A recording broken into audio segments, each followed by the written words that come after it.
Bismillahirrahmanirrahim. Assalamualaikum warahmatullahi wabarakatuh. Waalaikumsalam warahmatullahi wabarakatuh. Alhamdulillah, segala puji senantiasa kita ucapkan kepada Allah. Berkat rahmat dan karunia-Nya kita dapat berkumpul di ruangan ini. Mudah-mudahan semua yang kita kerjakan pada hari ini diridhai oleh Allah Subhanahu wa taala. Kemudian salawat beserta salam tidak lupa kita aturkan kepada Rasulullah SAW dengan mengucapkan Allahumma sholli ala Muhammad wa ala ali Muhammad. Assalamualaikum ayyuhan nabi warahmatullahi wabarakatuh. Mudah-mudahan salam tersebut disampaikan oleh Allah kepada para nabi dan para rasul yang terdahulu. Ibu kepala sekolah yang terhormat, kemudian Bapak Ibu narasumber, ibu-ibu narasumber yang ada bapaknya, kemudian ustazah yang sudah berkenan meluangkan waktu untuk hadir dalam seminar literasi pada hari ini, juga kepada Ananda semua santriwati dan juga. Jadi tema ini kita ambil untuk mempresentasikan karya yang sudah kita buat dalam kegiatan menulis online tersebut. Kita berharap melalui kegiatan ini kita bisa membangkitkan kembali literasi di Kabupaten Tanah Datar, kemudian khususnya di SMA Nurul Ikhlas.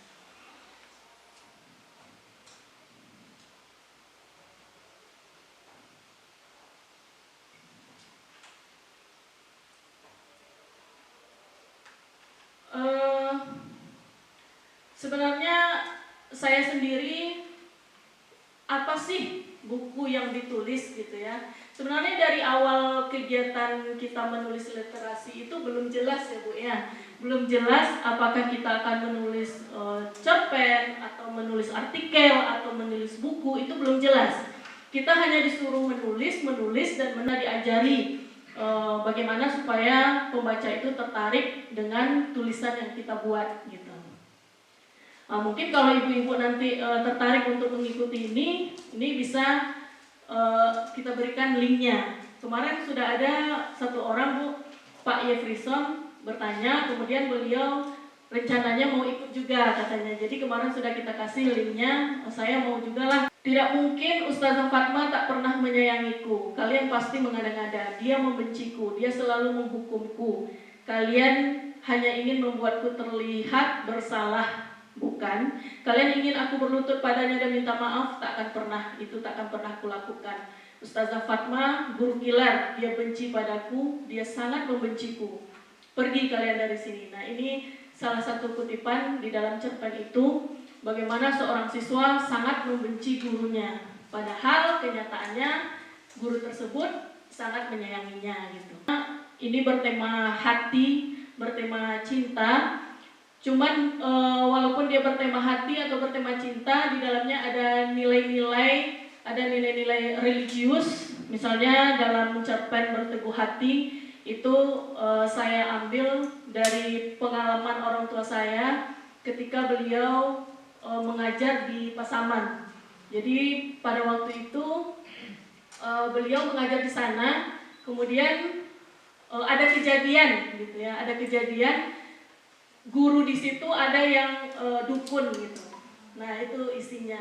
Jadi judulnya Berteguh Hati. Ini kental juga dengan nilai-nilai religius. Begitu juga dengan Hati untuk Amanda, kemudian Cintaku Hilang dalam Dekapan. Nah, ini berkisah, kalau Cintaku Hilang dalam Dekapan itu berkisah tentang sebenarnya, nah ini yang cerpen Cintaku Hilang dalam Dekapan ini yang dikira anak-anak adalah pengalaman pribadi, Bu. Dikira anak-anak itu adalah pengalaman pribadi saya karena di sana memang tergambar keseharian saya gitu. Kita menggambarkan keseharian kita di dalamnya, tapi sebenarnya itu tidak terjadi. Cerita dalam cerpen itu tidak terjadi, cuman ketika kita menggambarkan alurnya, menggambarkan latarnya, itu memang ada dalam kehidupan sehari-hari. Jadi kalau Cintaku Hilang dalam Dekapan ini saya mengambil latarnya itu Bancalaweh, Pacuan Kudo, kemudian jalan sekitar Padang Panjang. Jadi makanya kalau saya berikan ke anak-anak dikiranya ini adalah kisah hidup saya gitu. Kemudian nah ini contohnya, kutipan di dalamnya. Zen, anakku telah kembali, kau benar, selama kita percaya kekuasaan Tuhan, maka harapan akan selalu ada. Kata-kata itu terlontar begitu saja dari mulutku. Air mataku tak terbendung lagi, kerinduan yang selama ini terpendam muncul ke permukaan. Jadi ini kisahnya tentang seorang ibu yang kehilangan anaknya sudah bertahun-tahun, kemudian tiba-tiba dia anaknya itu muncul lagi, hadir lagi. Nah gimana akhirnya? Kalau dalam cerpen ini memang dia berakhir dengan tragis. Saya suka sekali cerpen-cerpen yang berakhir dengan tragis gitu ya. Jarang cerpen saya berakhir dengan kebahagiaan. Iya, berakhir dengan kesedihan. Iya, sad ending. Nah ini dalam Selamat Tinggal Cinta, ini cerpen yang pertama saya tulis. Pertama ditulis dan sebenarnya sudah berulang kali Bu diberikan kepada siswa kalau analisis cerpen, karena di sini memang saya buat tujuan awalnya memang untuk pembelajaran gitu kan. Jadi memang banyak perumpamaan atau peribahasa yang dimasukkan di dalamnya, karena nanti anak kan menganalisis bahasanya, menganalisis temanya gitu kan. Jadi isinya itu aku bersyukur meskipun aku terhempas kembali ke bumi ya, jadi bahasanya memang agak lebay-lebay gitu. Kalau Sazan baca cerpen tentang Selamat Tinggal Cinta ini memang agak sedikit lebay bahasanya. Jadi banyak perumpamaan, banyak majas hiperbola gitu kan. Cuman kalau diberikan ke anak-anak karena dia temanya percintaan, mereka sama semangat membacanya. Selamat Tinggal Cinta ini kisahnya tentang sepasang kekasih yang saling jatuh cinta tapi berbeda agama. Kemudian konfliknya itu dia ditentang oleh keluarga besarnya. Jadi permasalahannya itu dengan keluarga, dan akhirnya ya tetap berakhir dengan sad ending, terjadi perpisahan antara kedua orang itu karena tokohnya lebih memilih mementingkan agama dan keluarga gitu.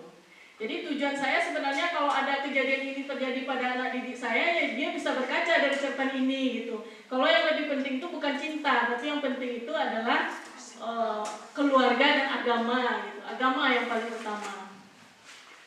Kemudian ini dia yang tadi Pengabdian Tanpa Batas. Kemudian judul yang terakhir itu Kami Butuh Makan Bukan Janji.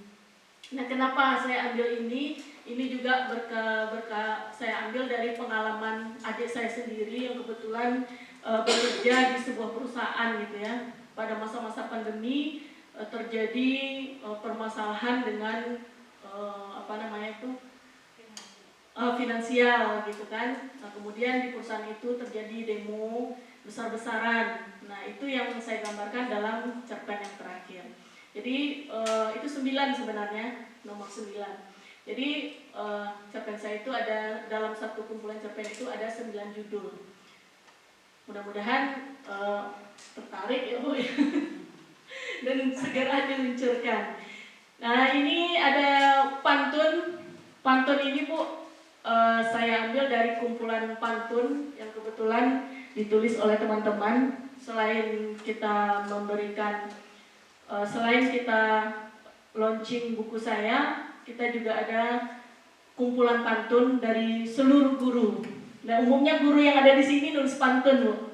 Jadi kita cuman pantis Anda tuliskan. Jadi kalau kita mau menulis ya tulis aja gitu.